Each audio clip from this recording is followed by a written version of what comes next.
feeling on, repetition of tunes. Like another thing that I remember, I used to go through tunes and we just like, oh, we'd play that one, and then it was over. We move on to the next one, and I experienced a shift the first time somebody kind of pointed out to me like, no, you should play that song like, and then play it again, and then play it again. Do you have any sort of thoughts on, the tunes that you've learned on repetition as it applies to like, do you come in and it's Thursday and you walk into the practice room? Yeah, I mean, as I was saying, I'm not that strictly methodical. I don't give up. I'll say that. But I'll kind of go where my attention seems to be leading me. If I feel like, learning is also, it's all about like, there's like a sweet spot, where like if something is just too hard and too far in advance of what you're going to know, it's going to be really frustrating to work on. And if something is too easy, then, either you're just spinning your wheels and you're not really getting much from it, or it's just going to be boring. Right. You're always looking for that thing to practice on whatever day it is that is something you can't quite do, but you're not so far away from it that it's impossible for you to get there. You know? And that's the big challenge of practicing. I've always felt like I have no idea how to practice, but I just kind of make it up as I go along. And it might be that once I get into, the whole thing is getting into a groove with it, where over the years, with our technology, that gets harder and harder. Turn your phone off, don't check your email, all that stuff. There's already enough stuff going on in your head without it, but it's so hard just like, to begin getting in that frame of mind. Yeah. And then, sometimes if there's something I'm working on that is in that sweet spot, I don't even notice how much time is going by, before moving on to the next thing. But I don't usually set a time on it because I want to leave the flexibility for, okay, if it's really going into some good zone, then I need to keep going with that. Yeah. And if it's really not working, then stop and do something else, So you're not, I think a lot of people would, a question that comes up is like, are you not a regimented, like, okay, I need to spend 20 minutes doing these scales and 20 minutes doing that, et cetera. That's not how you come at it. I think every person is different. I think you should do what works for you. That's never worked for me, Right. That just hasn't worked for me. What about moving stuff around into different keys? That's something I spend a lot of time doing. That's something you spend a lot of time doing. Yeah, definitely. So maybe we could talk about that a little bit. I think a lot of us, we'll just use the song we already did, There Is No Greater Love. The tendency is to go, that song is in B flat. You learn it in B flat, and that's that. Right. It maybe seems a little too obvious to say like, oh, what if you were playing with a singer who needed to move it to a really different key or something, and that would be, oh, I thought I knew that tune, and now I don't. How do you handle that? Or, since it's something you spend a lot of time doing, like if you come in and or you're playing a song, you decide you want to work on it in a different key. Yeah. Yeah, just. It's a new key. I know partially it seems obvious. I guess what I'm trying to get at is like those structures that you just. Yeah, go ahead. Yeah, there's a lot of things that I work on that help with that. Being able to play any idea in any key, helps a lot with that. Let's just say I'm just going to take the first few notes of the melody, okay, and not even play them as a sequence of notes. Okay.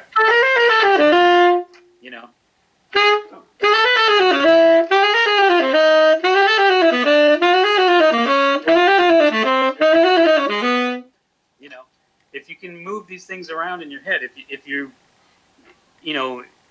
internalize them as a set of relationships and you get comfortable enough where not only can you understand the relationships, but you can physically execute on your instrument the same relationship of pitches at different, frequencies, at different notes, that's going to make that process much, much easier, And then another level of that is like, if when you play,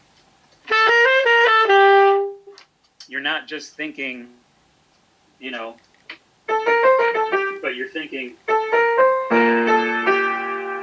like, you're hearing what you're doing against a bass note, whether it's being expressed or not, whether you're playing by yourself, whether there's someone actually playing it.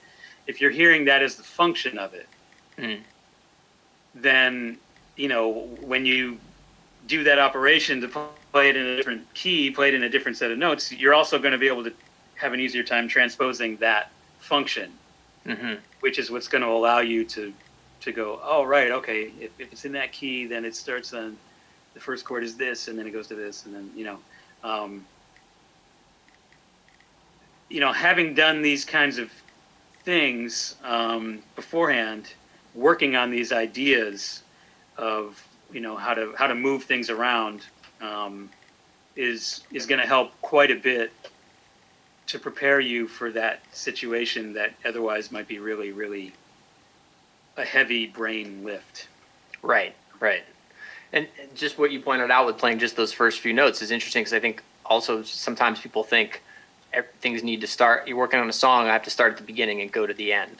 But you're saying, I'm just going to take a little piece of this and... Yeah, I was just thinking of it as a first set of notes, yeah. Right, exactly. So if you moved this song to, it's in B flat. So now let's put it in D, concert D.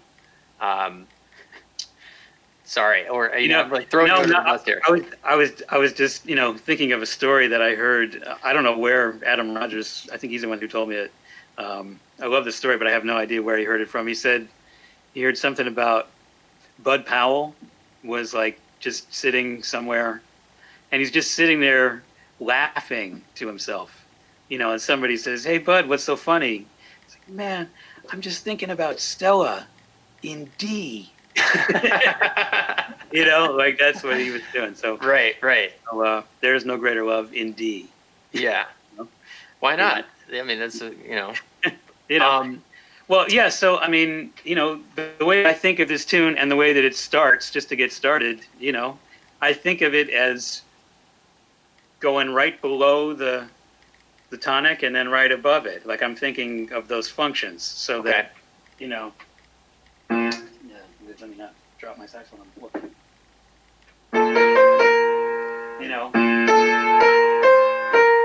That relationship. It's Okay. Yeah. I mean that's maybe the first step to get me off on the right foot. Okay. I don't know. I mean, I guess I've just done this in my head enough that you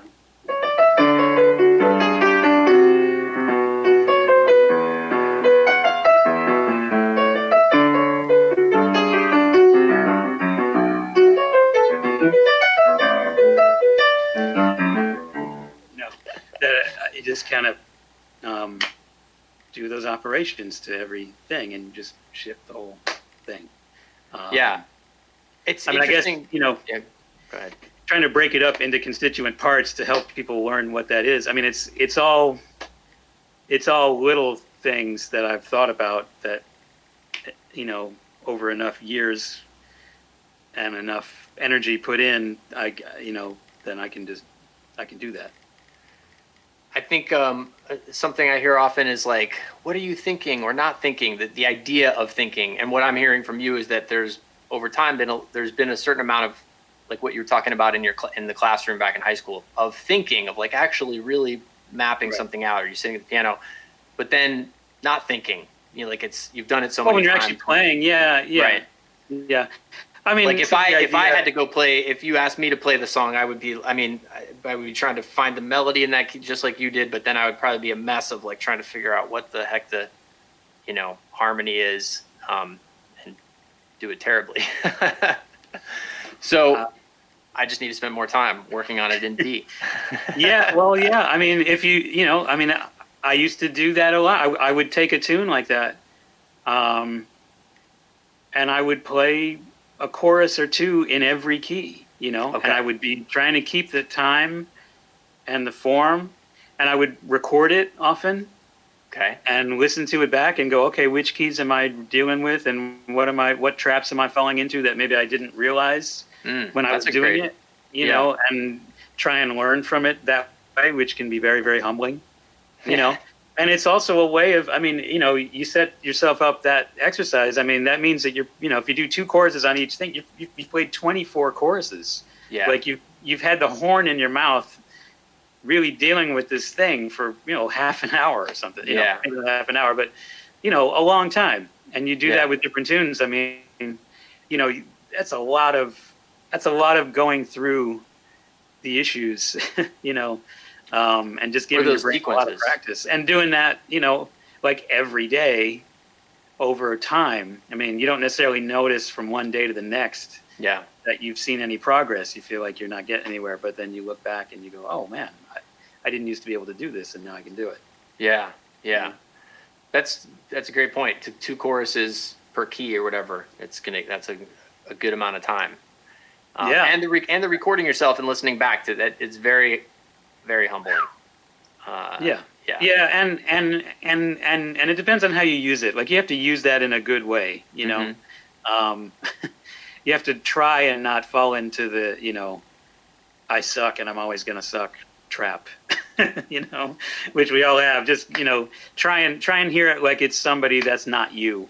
And what would you recommend that they work on? Yeah, objectively.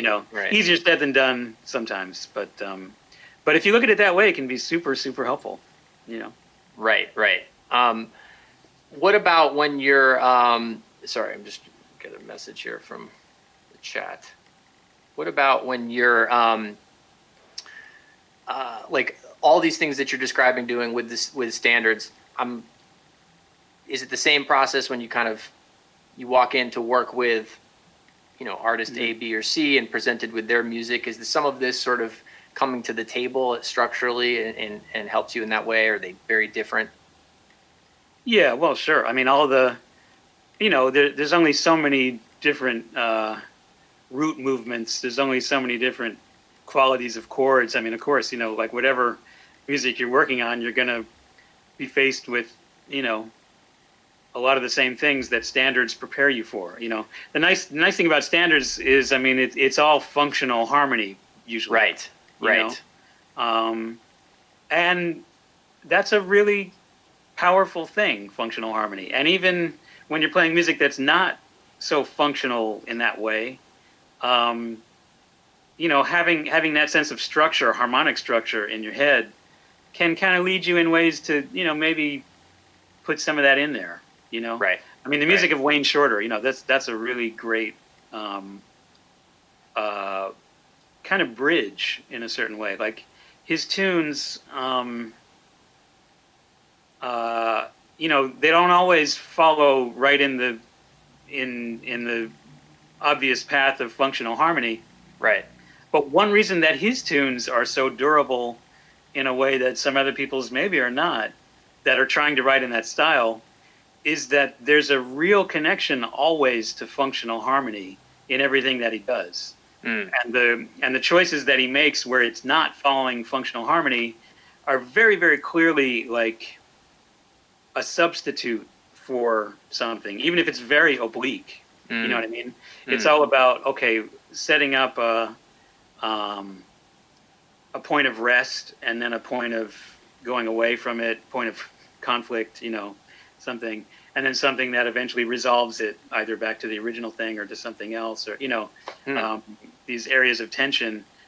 But one reason that his decisions are so satisfying in his writing are that his decisions are really related to functional harmony. Even if he's choosing to break the rules, there's you can feel how intentional the rule breaking is and how connected it is to functional harmony. Yeah, that's a great point. Yeah, it's not just a random No, it's not just. Yeah, it's really thinking of the whole thing and how the story goes from this to the other. You're not going to just introduce a character and then, okay, now there's a whole other scene that has nothing to do with what just happened. Right. And here's a third scene that has nothing to do with the previous two things. And then, that's just, confusing. It doesn't tell a story. And like you a while ago, you played on the piano an idea, but then put three different bass notes or chords Right. underneath it to show how that changed the quality or the sound of the idea. You probably, like when you're writing, I don't want to put words in your mouth. When I'm writing, every time the thing with standards is I've always felt like they're over here, and then any music I'm going to write is over here. Like I've always found it difficult Right. to write two fives because they don't feel Right. like. Well, I mean, if it's not the language that you want to use, I think that's a. No, well, I guess what I'm going with that is that even though I might not choose to sort of put them forth as like a song that I'm writing, I still, Right. the practice of doing this still helps me. Somebody asked a Oh, question yeah. maybe on YouTube, like, how does this, if I'm working on There's No Greater Love, like, how does that help me play in this, pop, hip hop environment that I'm in? Are there any Yeah. things that you've pulled from this kind of practice of like with the standards? And I'm gonna move over to the chat roll here for a second to take Right. some questions, but am I still showing my screen or am I on screen, Jamie? I don't know. Do I need to change anything? Let me know if I need to do. Are there any like, what would be a good way to put this? Like common substitutions that you find yourself employing or you know what I mean? Yeah. Like, oh, when I run into this situation, I like to go over here to get this sound. Yeah. Well, yeah. I mean, the whole thing about it is like when you're playing standards and you're focusing on music in that way. I mean, you're trying to think about logically getting through, a particular set of harmonies. Mm-hmm. Um, but that logic, can be used over any context. It can be taken completely out of that original context. The idea of maybe having a motive that you're playing through the changes. Even if there's no changes, you can still do that. Could you like Well, yeah. purposefully I mean, do a demonstration of that? Because I think you did it a little bit when you were soloing, and we can go back to the regular key. I'm gonna make you do this in D. Right. Well, Just okay. like for the folks at home. You mean as far as using the idea of a motive as Right. a basis for it? Yeah. Yeah. I think that'd be a great thing I mean, to hear. Yeah. Right. So I'll start just you'll hear where 1, 2.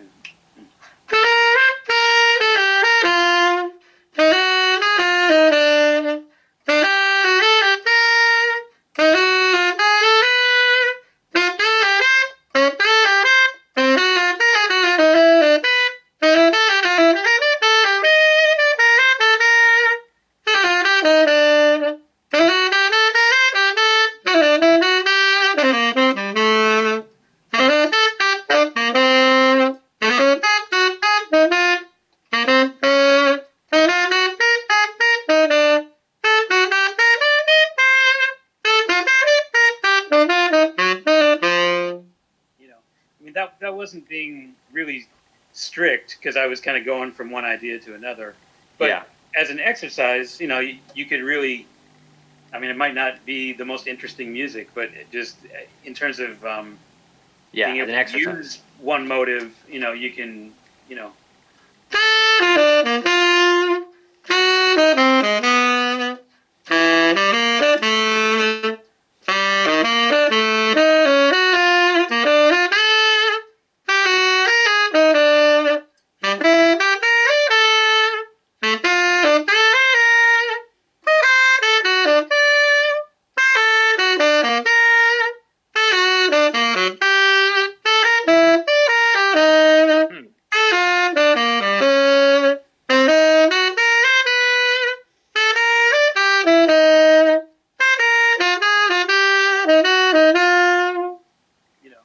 Yeah, killing.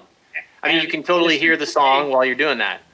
Yeah, well, right. I mean, and it, in a way, it's. I mean, it really poses a certain set of challenges that if you're playing in a kind of a lick kind of way, you can easily gloss over. But like there, you're really hearing it as a set of decisions. Oh, where is he going to go to play the that melodic shape? But adjust to the key, or is he going to play it backwards this time? Is it going to be, and you follow it in a certain way,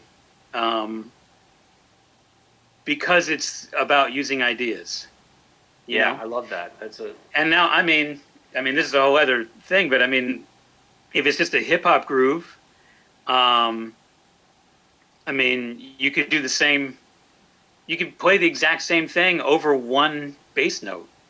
right. It's going to sound cool, even if it's even it has nothing to do with what it is. Because it's a shape. You said Because the shape makes sense. Yeah, Yeah. yeah, So there's a lot you can get away with. If the shape of the melody is compelling, you can get away with anything. Really. yeah. I love that. I love that. Let's move into that. That's really great. We're kind of deep in here, but what you did with the motif was really strong. I think is a great exercise for all of us to kind of think about it, get away from just running changes. It's like on the one hand, Yep. you want to be able to run the changes to know what's what, and then you want to be able to get away from that so that you're not just doing that. And what you just demonstrated was fantastic. There's a question here that has the most votes. Any tips on, and this is from Lucas, any tips on retaining tunes, standards, learned after learning hundreds? So you've learned a lot of tunes and you've played a lot of music. Like, is there anything different or anything you would add to what you've already said about just remembering those? The one that you just played today is going to be the freshest, but. Yeah. Well, yeah. Sometimes it's surprising to me that certain things do stick with me, and then other things, sometimes you just have to refresh your memory. I'm not sure that I have a magic bullet answer for that. There are definitely tunes I'm like, if somebody wants to play a tune, I'm like, man, I know that, but can you just go over the bridge for a second? All right, I'm going to hit you with one. Yeah, right. It's that. Okay, right. And then I'm good. What about on an early album of yours, you played, I think, a ballad by Monk called Reflections. Could you play that now? Yeah, you don't have to play it now, but could you play it now? Yeah, you could. Yeah.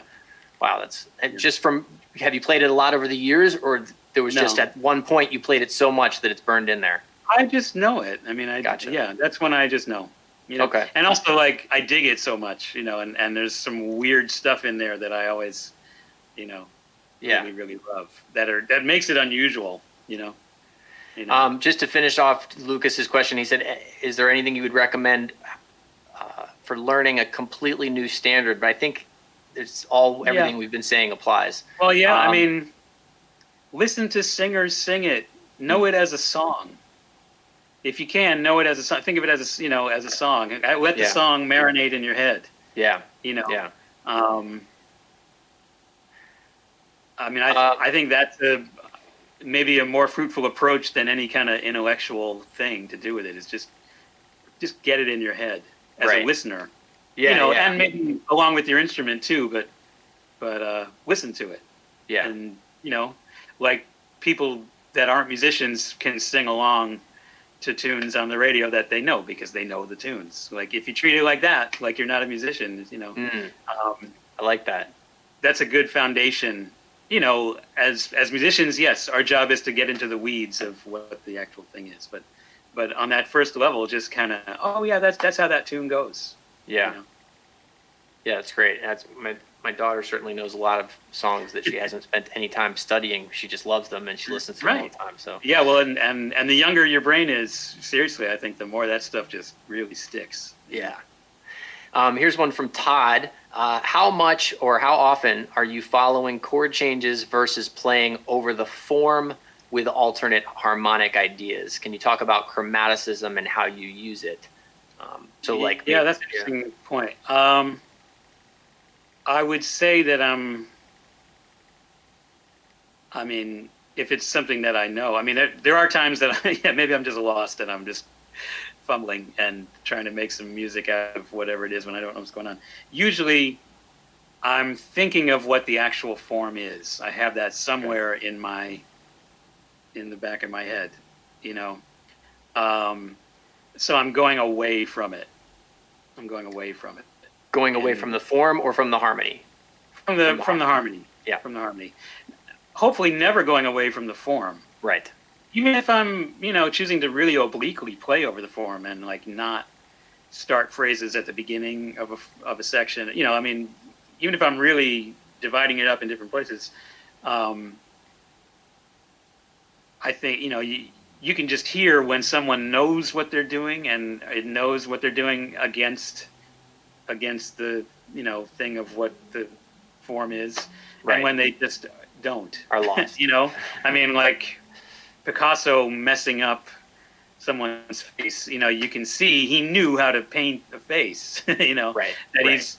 he's very consciously distorting things in a way that somebody who just can't draw and can't paint wouldn't be able to do. Yeah.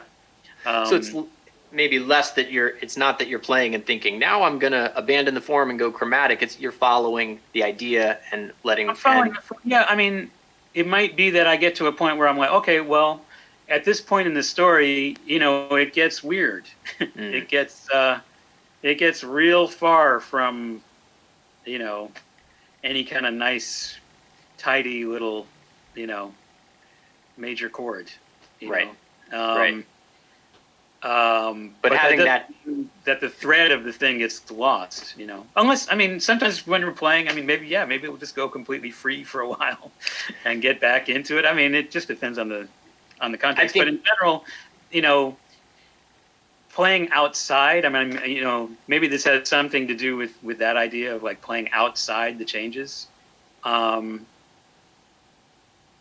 think that's a dangerous, I don't know about dangerous, but maybe a misleading way of thinking about it in a certain way, because I mean, any choice you make about what you're playing over a certain harmony is going to be more or less dissonant, Right. meaning more or less, close to the bottom of the harmonic series, really.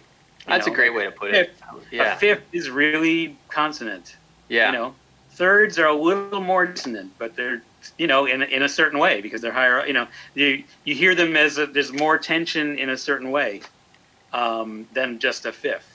I like that. The bottom of the harmonic series. And then so the decisions you're making, are nearer or farther from that, and the way that you choose to resolve things. Basically, resolving means going to a note that's closer to the bottom of the harmonic series, ending on the fifth, ending on the third, ending on something that has a depth of relationship, Yeah. So playing in and out is a very relative thing. I mean, there's a certain context where, where the sixth is going to be, if you're...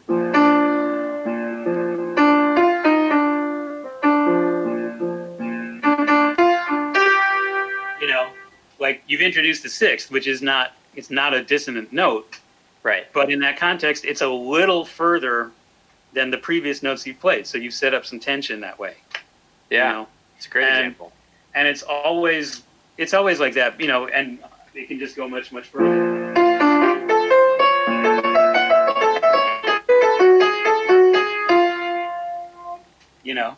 I was basically playing in F sharp minor over a B flat major chord. That's going to be the one thing that everybody takes away from this entire talk. F sharp minor over B flat major. I guarantee. No, but that makes sense. You're really rooted, and I think to just kind of put that another way, it's like you're really rooted to how the harmony's moving in time, and that allows you to create those dissonances, consonances, whatever over it. Right. As you go along through it. That's really interesting. I like that, the bottom of the harmonic series. Okay, here's one from Matt. Chris, could you discuss rhythmic development?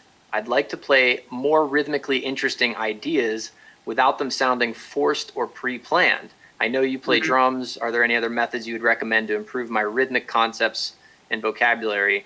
How do these concepts apply to the harmonic rhythm? Meaning diversifying when you start and stop your phrases. Yeah, is that something you consciously address or practice or have or? Yeah. I mean, because if you set up a certain thing that you're working on, it can be very helpful, but it can start to sound a little formulaic if you don't mix it up. Yeah. I find it really helpful, and I've learned a lot about what I want to sound like, and tried to formulate ideas without the horn in my hands and just sing the ideas, you know, you know.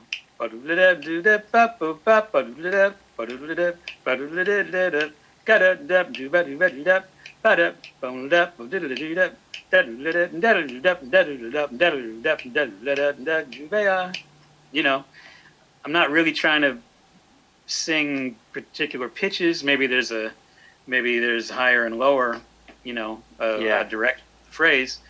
But that's a way to address that aspect, which is very, very important. Like the rhythmic flow. I mean, you know, that's why Charlie Parker sounds so good. You know. It just all feels right. It just all is the right amount of stuff at the right time. You know. If you're singing it, you know, then you've automatically at the beginning, you're not worried about making the changes. You're not worried about articulating on your instrument. You're not. You've just isolated it to this one thing. That, I mean, I guess there's a certain, you know, set of skills of doing that, but it's a much less involved thing than all these buttons on the instrument. Right. You know. So you're starting kind of what you're saying with the singing. You're starting with the music before you deal with the instrument. Yeah, and then you try and figure out how to do that and then you try and keep that thing that you've thought about and worked on, you know, in a certain sense, when you have the horn in your mouth. Yeah. Makes a lot of sense. You know, which is much more difficult because there's all like then you do have to make the changes. Then you are, you know, all those things come into play. Yeah. But I think, you know, the thing that's helpful for me about just starting from the singing without any notes is like, then at least I have some clarity about what exactly it is I want to do. You know, something to work from. A more clear idea of what I want to sound like.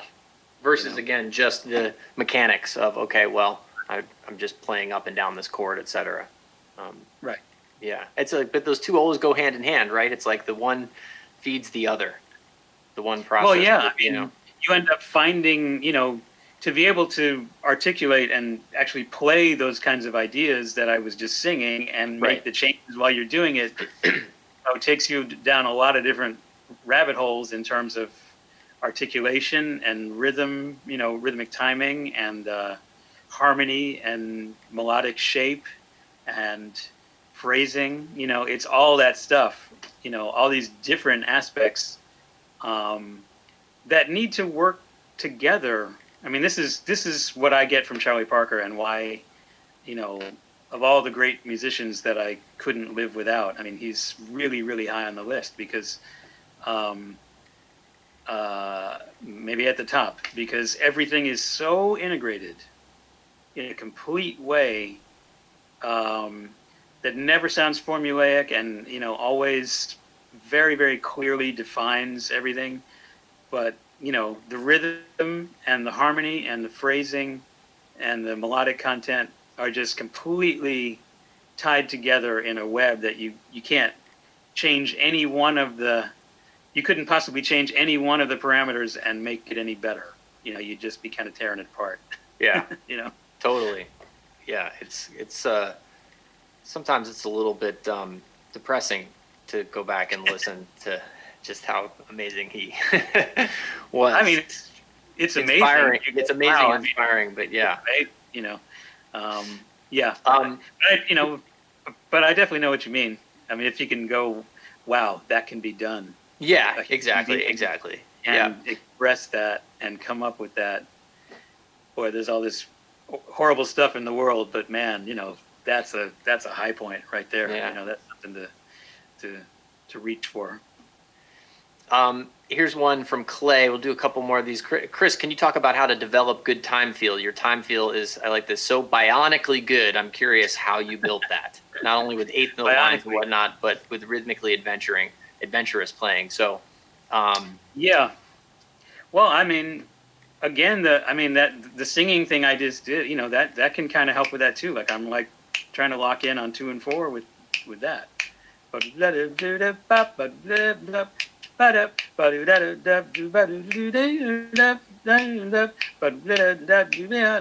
you know, Yeah. working with a metronome so that you can really get that, to where it, and, I'm not always on it, it definitely helps when I've got help from my friends, Yeah, but friends. so you have spent time working with a metronome. I mean, that's something you Oh, have definitely. spent time, Definitely. I getting. mean, there's that feeling like, oh yeah, I think I'm playing in time. And then you're playing with the metronome and you're like all over the place, Yeah. and Is there anything? when you dial into it and then you finally get to where, oh, that's what it actually feels like when I'm really playing in time, then you try and, I mean, so much of this stuff is like body memory feeling Yeah. kind of stuff. Like, what does it feel like in, not just, for my, the parts that are playing the instrument, what does it feel like in my shoulders and my back, in my legs when I'm in that, when it's working, and try and remember it on a, I mean, rhythm is so connected to our bodies, that's, I try and keep that in mind, It's physical. That could go back to drums. It helps, sorry. Yeah. No, I was good. There's like I have a little tiny delay. So, when you were mentioning recording yourself, that could be really helpful in this department because you feel things one way when you're the doer, and another way when you're the spectator. I don't know, observer. And so when you're the listener, you can go, oh, that's, I mean, I love those eureka moments. I'm like, oh, that's what I'm doing wrong. When that, I mean, when that becomes clear, I mean, those are the most wonderful moments in the world. Like, oh, that's why I'm not able to do what I've been wanting to do. That's what's hanging me up. When you know it and you can address it in a certain way, that's like the heavens open up. Hard part is like, the years you spend waiting for that moment of clarity going, man, why isn't it working? Yeah, totally. Okay, I just want to get to a couple more of these. I know there's so many, but let's see. Dave asked, when improvising, we might have covered this already, but when improvising, how much of what you play is guided by a line you're hearing in your head, meaning not theory necessarily, versus how much is based on theoretical intuition, using theory to get the sound palette you want? Does your answer vary depending on the style, bebop versus funk, or whether you're playing inside or outside the changes? And suggestions for students how to get comfortable with navigating this dichotomy. So this dichotomy being, again, this sort of tension between I'm supposed to play the changes and I'm supposed to play my own ideas. Yeah, I don't know. I mean, that's a difficult question to answer. I mean, when I'm actually trying to make music, I don't want to be thinking theoretically at all. I mean, if I'm reading a piece of music and I've never played it and I'm reading the changes as we're doing it for the first time, I mean, there's a certain thing like, okay, I see, it's G minor and then it's 4 bars of that and then it goes to an E flat. I can kind of hear that in my head and think of, okay, well, that's what this is. And I guess it's theoretical, but it's also, it's hearing this, hearing the sound in my head before that, it's following the blueprint. I mean, when you're reading something for the first time, I mean, there's a certain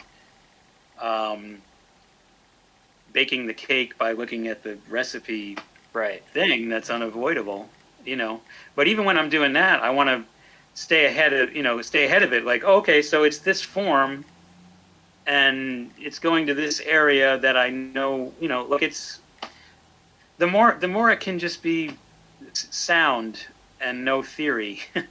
The theory takes care of itself, or is the thing that I'm practicing. I mean, but when you're practicing, you're trying to make things conscious in order to, isolate them maybe in certain ways and work on certain aspects of them and, dissect this and deal with this. And then how does that fit together with it? When you're actually playing with people, I mean, you want to just react to the sound and not think about that stuff at all, Yeah. So I think, just because we're nearing the end here, maybe squeeze one more in, but just kind of to encapsulate what you're saying here, I hear a theme of kind of you know, putting these things together or extrapolating them in the practice room really, oh, I'm gonna experiment with moving this idea around. Can I play it in all keys? Can I put this song in different keys? These are sort of tactical things where you're not just going into the practice room and rambling around playing stuff you already know. You're looking for ways to Yeah, well, right. I mean, putting some limitation on limitations, yeah, on it. You know, which playing over standards, that's a great limitation. Like, I'm going to play over the tune. I'm going to play over the rules of this tune, you know, and I'm going to maybe even restrict it further. I'm going to play just motives. I'm just going to play half notes. I'm just going to play in the high register. I'm just going to play triplets. I'm just, you know, whatever thing you're isolating. Yeah. I mean, you find these limitations in order to work on the material. And then forget. You know. Can you, before we wrap up, Chris, just because we lost you visually, if you could refresh and then we'll. Oh, really? Okay. Yeah, we've got a big just green screen. I thought I wasn't feeling too fresh. Here, let's see. Fresh. Whoops. How do I? Okay. I'll wait for Chris to come back and we can reload reveal the site. 12 tunes. So, let's see. Did I lose? Sorry, no, I'm still there. You can still hear me, Jamie? Am I still on, or we lose everybody? Okay. So yeah, I think this idea of working on things. You know, I've heard Chris talk about this in the past in different ways: range limitations, rhythmic limitations, harmonic limitations, motivic, all these things. Even the song as a vehicle itself being a practice limitation, all so that you can remove limitations when you are playing. I mean, it's a lot. There's a lot of dichotomy here, right? Because we're talking about practicing, playing, and whatnot. But I think at the crux of it, it's like you go into the practice room and and again, stop me wherever I'm putting words in your mouth, Chris. But you're to some degree following the energy. You're following what you want to do. It's fun for you, but in the process of that, along the way, you find things that you can sort of pull off to the side of the road and improve. Yeah. And then continue, and then not think about that stuff when you're playing. Is that fair? Yeah. Absolutely. So we, there's a question in here about modal playing. I think a lot of what we've talked about would really apply, and it really comes down to all these things still working in a modal environment, but form and melodic shape being the key. Miko's question was, how would you work on more horizontal modal approach over a standard form, playing over bar lines, reharmonizing, etc. Probably. Yeah. Again, I mean, the same things apply. It's just you've got a different kind of palette, you know, that you're working over. I mean, it's a much broader thing. You might be able to focus on certain aspects more because these other limitations are not there. You know. Yeah. You know, more like, okay, density. You know. Make sure you don't start out too dense or you got nowhere to go. Or, you know, maybe you'd want to start dense. I don't know. You know, but just thinking of what kind of story you can tell, all the same things apply. It's just that maybe this, you know, the emphasis gets put on different aspects of it. Right. I'm sorry. I must look like I'm doing something else, and that's because I kind of am. I'm just pulling up your text with the list of tunes that we promised at the beginning. Right. We will. What did I say? That was hours ago. That was a couple hours ago, right? Do you still remember the tunes that you said to remember? Used to know standards. Yeah.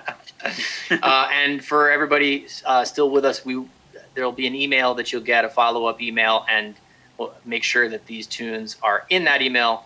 And Chris went to green screen again. I don't know if you can hear me, Chris, but yeah, I can. We lost your video again. Can you hear me? I can hear you. Yeah. Would I'll you like me to refresh again? All right. Okay. I'll refresh again. Okay. I'll wait for Chris to come back before I read off his tunes. Thank you guys so much for hanging out with us. I hope this was helpful, inspirational, informative at some level. Am I back? Yes, you're there. All right. Yeah. I just like to reassure everyone that I'm not actually disappearing and turning green. That I'm here and I'm okay. Do you want to read out the tunes that you picked?